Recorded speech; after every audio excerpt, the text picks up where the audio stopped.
Hello and welcome back to Beckler Guitars and Repair. Today we're checking out our first PRS on the channel. This is a PRS S2 Custom 22 in whale blue. Let's have a look.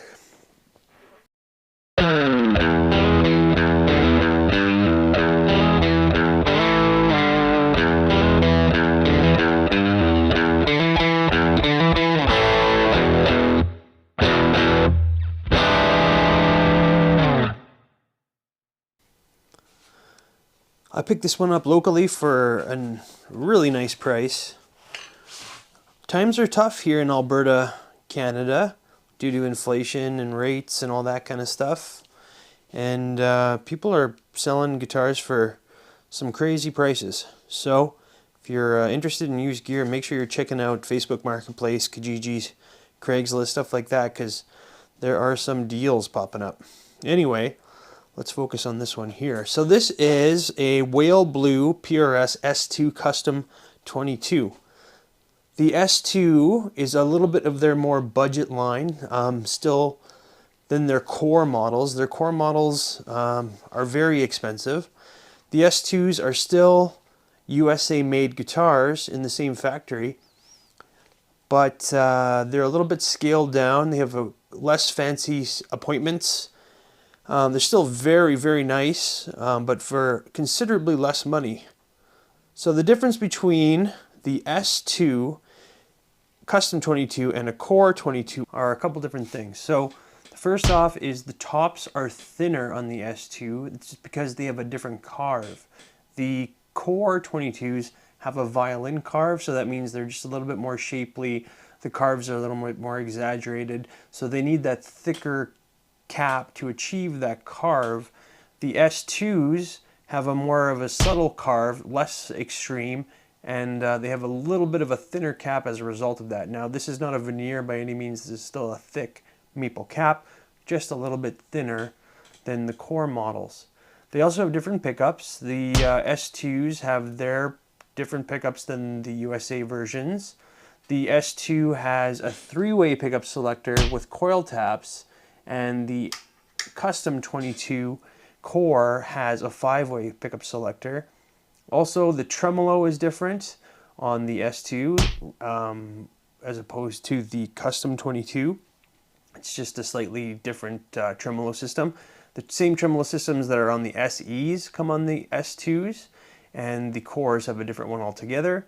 The neck construction on the S2s are a scarf joint, whereas on the USA Cores, those are one-piece necks. So the core models typically have a crazy tops as well. They use all the best woods for that. The S2s, you can really still find some really nice tops, but generally they're just a little less explosive than the USA core models. Yeah, that's about all the differences there, and except for price. So the core Custom 22s cost around $4,000, and the S2s are about half that, only about $2,000. So they represent a really, really, really nice value for money, and you can get a USA PRS for, you know, a considerably less price, with still a lot of great features. At the end of the day, you could probably pop in a new set of pickups from a core model. They're not that expensive, and then you would have an even closer example. So yeah, I picked it up in pretty nice condition. It's got a really nice top on here. It's a really nice quilty maple top, and yeah, it looks pretty classy. A lot of the heavy quilting is in the middle, and I really like this color. This is called the whale blue color, and it looks great. You've got the nice PRS carves on the top, and then you've got your three-way pickup selector with a coil tap in the back. So this will tap whatever position you're in. And yeah, it's got a thick maple cap, mahogany body. It's got a rosewood fingerboard with the birds. The birds are like a white inlay, similar to like a clay dot style inlay on a Telecaster. But yeah, this rosewood board looks really nice, really dark and streaky. And the frets are in really nice condition, not a lot of wear. The guitar's a little dirty, needs a clean up, and there are a few little dings here and there that you can see on the top. I'm going to go ahead and fill these dings with just a drop of lacquer just to make sure everything's sealed. And you're still going to be able to see them, but at least they'll be sealed and protected. And here's a look at the headstock. It's got your custom Truss cover with locking PRS tuners that comes factory on all their models. And here's the back. The back's a little scuffed up, a few more little marks and dings, but overall pretty nice condition. It's missing the back plate. The back plate on these S2 models, they're not recessed, so that means that the back plate stands proud on the back, and a lot of players don't really like that. You can kind of feel it while you're playing, so a lot of players just get rid of that back plate. That was the case for this guitar. The guy did not have the original back plate, so I tend to take them off anyway, so I'm just going to leave this one without a back plate. I think it looks kind of cool anyway. And yeah, no marks or any impressions on the neck, which is nice.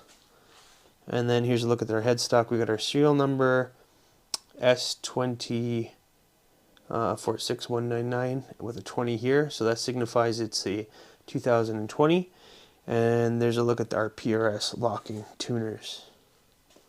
I just want to quickly check the trem block, and yes, a magnet does stick to that, so that means it's not potted metal.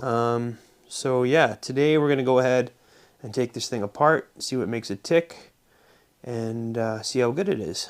It's got a very nice weight at 7 pounds, 5.9 ounces. Yeah, that's a perfect weight for playing on stage for long periods of time. It doesn't hurt your back as much. Anything under 8 pounds is great. Another thing to note is that PRS actually does not weight relieve their guitars like a Gibson, so that is an especially nice weight. Alright, the pickups on this S2 are the PRS 8515S pickups. And we're just going to get a reading here. So on the bridge pickup, it's reading an 8.58, which is pretty similar to like a vintage style PAF style pickup. And in the neck position, a 7.83. And in the middle, we've got a 4.13. You can also split the pickups. So in the bridge position split, we're looking at a 5.78, split in the middle, a 2.62, and a split neck is a 4.76. Width of the nut is a 1.669, and width of the 12th fret is a 2.05. Neck depth at the first fret is a 0.85. And at the 12th, a 0.95. So PRS are kind of known for doing everything slightly just between Gibson and Fender. So like a Gibson radius is 12, a Fender's is a 9.5, so PRS is 10. The scale length on a Gibson is 24.75. On a Strat or any other Fender, it's a 25.5, so this one is a 25 even. The necks are also kind of right in the middle between both. This is called a pattern regular neck from PRS, so it's a lot like a standard C-shaped neck. It's pretty C here, and then it flattens out a tiny bit by the 12th fret. It feels slightly chunky, a lot like a 60s Slim, like from Gibson, or even like a standard, you know, feeling Stratocaster neck, somewhere in between. Okay, so here's a look at our pickups, and yeah, it says G&B Pickup Company, 8515, B&J AL2. I'm pretty sure the AL2 signifies that it's these are Alnico 2 pickups, so kind of like a Gibson 490R, 490T. Which is actually a really nice pickup set.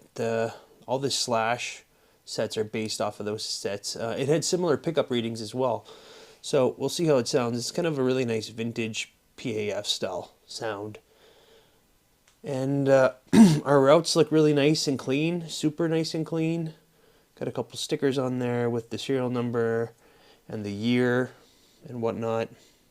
There are initials in there, probably from the people who worked on this guitar, which is kind of cool. I always like that, seeing how many people are proud of their work and putting their initials on it. Or maybe that just keeps them accountable to factory. Who knows? Either way, it's kind of cool. So yeah, there's our top here. So it's actually quite thick, like more than a 1/4 inch. So very nice thick maple top. And of course it's gorgeous. It's got that really nice deep quilting in there, which really looks great. And we can see our mahogany at the bottom and very nice clean routes as well. Here's a quick look at our bridge, which is just a molded bridge. Our trim bar is a push-pull trim bar, so there's no screwing involved. Just pushes right in there. And it does feel quite smooth. No creaks or ricketing or anything weird like that. That's just that sound is just the actual plate hitting the body, which we won't get once the strings are on. And then a look at the knobs here. They're clear and they're molded. They feel really good. I really like PRS knobs. They just feel very high quality and they're easy to turn with your fingers because of the ridges. And there's a look at our 3-way switch. All right, let's have a look at the back. Here's another look at the condition of the body. So yeah, there are just a few little chips here. These have been filled now, so they're nice and smooth to the touch, and they're sealed, but you can definitely see them. There's a few surface scratches on the top, but overall, nice shape. And you can't really notice much unless you're really close. Alright, here's a quick look at our electronics. So yeah, it all looks like good quality stuff. There's our stacked potentiometer for the coil split. They're using a really nice looking blade style switch, 3-way, and a full size capacitor over here with some disc ceramic capacitors, or sorry, that's a full size potentiometer, and then disc ceramic capacitors. I'm not sure what this yellow bit is. I've never really seen that before, some sort of PRS thing. And then some small other capacitors on these stacked. So I'm not sure the actual wiring for this. I'm sure they just sweetened it up with a few things to make it PRS style. But at the base of it, it's a 3-way switch with a coil split on there. Let's have a look at the condition on the back. There's a few more dings and doinks on the back than on the top.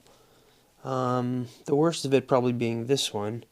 So that is actually a drop-filled repaired ding. So I color matched that and lacquer drop-filled it. So it's smooth and filled, and it's hard to see unless you're very close, but it's there. And then I keep a couple other small little dings on the back. A little bit of finish scuffs and buckle worming. But overall, not too bad. And the neck's nice and clear, no issues there. And I think the only other thing on this guitar is there's a little bit of a repaired ding right here in the headstock. So it was chipped to the wood, so I filled that and drop filled it and color matched it. And I think there was one more on the back of the headstock. So yeah, right here in the horn, it's one little ding that's been drop filled and repaired as well. Alright, here's a look at the headstock. So the truss rod is similar to like a Gibson. It's got a Gibson style, and a Gibson bar actually fits it. So same style as a Gibson. The end's just a little bit different. And it comes with this nice custom truss cover. This is actually like brushed metal. So that's a nice little touch. And here's a look at the fingerboard. So yeah, nice, really streaky, good looking rosewood for the fingerboard. And the inlay work on the birds looks great. You can see some wear marks there, but after I put it in the buffer and condition the fretboard, they should look great. So let's have a look. And here's a look at the fingerboard once it's been buffed and conditioned.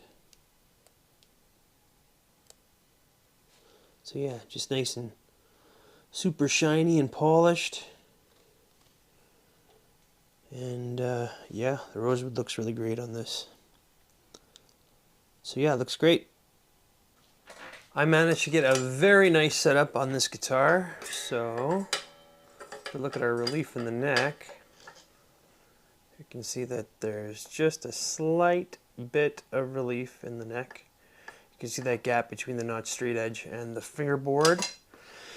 And then here at the 3rd fret, you can see when I use the 3rd fret that the 1st fret, the string is just gently resting against it with almost touching it.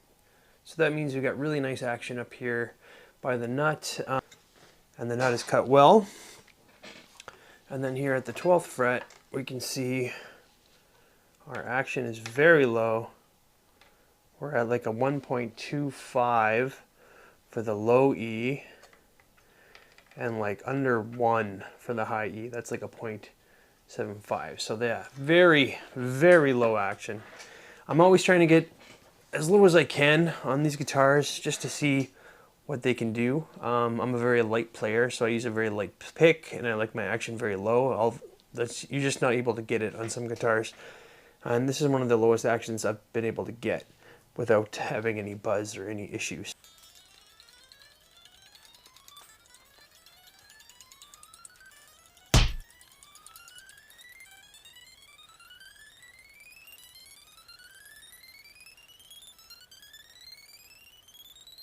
So even with action that crazy low, it's not buzzing or even fretting out or buzzing anywhere, like not even a hint. That's crazy. I haven't had many guitars able to get that low with no additional like file fretting or anything else like that. Even high-end Gibsons, usually you can't get quite that low. So wow, that's pretty impressive. And the neck feels great. There's the fingerboard is rolled, so it has that nice kind of worn-in feel. And the fret ends are super smooth, no issues at all there. And yeah, this thing is going to play great. Let's see how it sounds. Alright, I'm plugged into my 65 Deluxe Reverb, volume set at 4.5, treble set at 4.5, bass is set at 4.5, reverb is set at 2.5. I'm using the Carl speaker show continuator to get more of that tube sound at lower volumes. So let's see how this thing sounds clean. I'm going to go through each position, coil tapped and not, and then I'm going to put on some dirt and see how that sounds.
Yeah, the pickups sound pretty decent. They're a little dark for my taste. Like in humbucking mode, they're quite dark. There's not a lot of spank to them. They're pretty bassy. But let's see how that sounds with a little bit of distortion.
Really are quite dark in humbucking mode, but they brighten up in single coil mode. One thing I find interesting is in single coil mode, it sounds a little bit more like a humbucker rather than, you know, a traditional single coil, but it kind of brightens up the humbucker. So what it kind of sounds like is just two different sets of humbucker. So you've got your really bassy set and normal setting, and then tap, they sound like a little bit more of a spankier set. So that's kind of cool. I wouldn't say it sounds very single coil-y in my experience, but it's nice to have two different flavors of humbucker on the same guitar. So maybe not exactly what they were going for, but still pretty useful. I'm going to go ahead and play a couple riffs in the tapped bridge position because I think that's my favorite.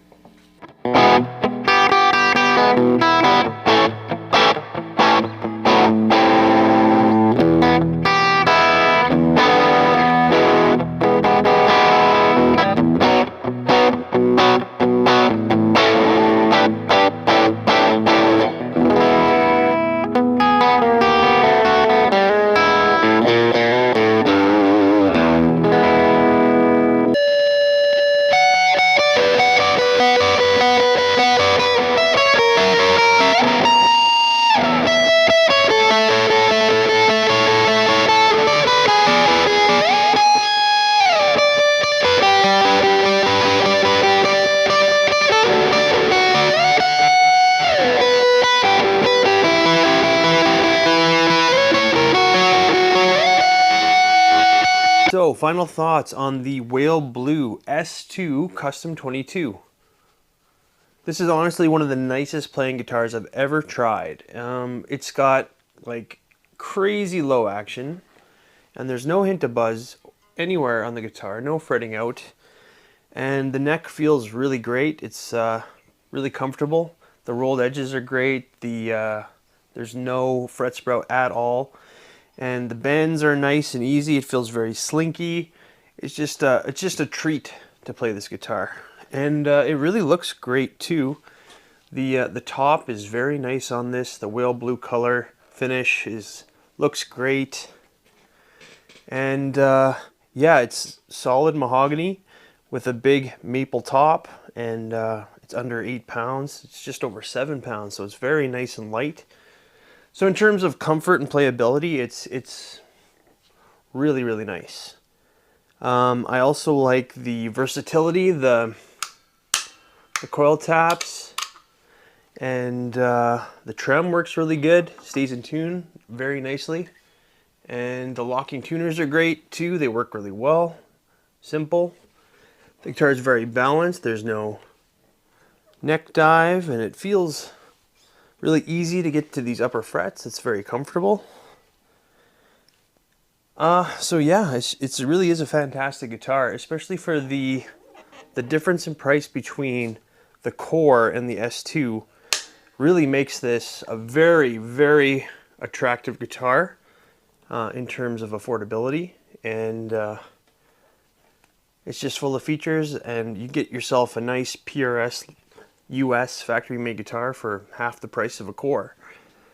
So all that makes this a really, really nice guitar. The only thing I wasn't 100% sold on was the pickups. To me, they just were a little too dark sounding for my personal taste. Now, I didn't change the amp at all. You can compensate for that by just setting your EQ on your amp a little bit differently, just how you like it. I like to run everything flat so we can hear the exact differences between every guitar that I try out. But yeah, that's easily fixable. In the split position, it didn't really sound very single coily in my opinion. Listening to it back on the recordings, I can kind of hear it a bit, but to me it still sounds a little bit more like a humbucker that's just a little twangier.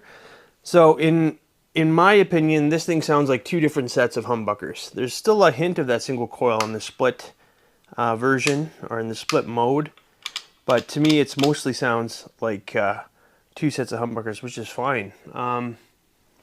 You can find uses for both. Overall, I was very, very happy with this guitar, and if you have a problem with the pickups at all, you could easily swap these out with something more to your taste. But just having it so nice and light and playable is a huge win in my book. And the pickups really didn't sound that bad, especially I'm sure you could dial them in any way you like with your amp or your pedals or what have you. If you're interested in this guitar, I'm going to have it up on the Reverb site, so you can check out the link in the description. It comes with the PRS softshell case as well. So anyway, that's going to be it for today. Thanks for tuning in for Beckler Guitars and Repairs, and I'm going to morph you really soon. Thanks a lot.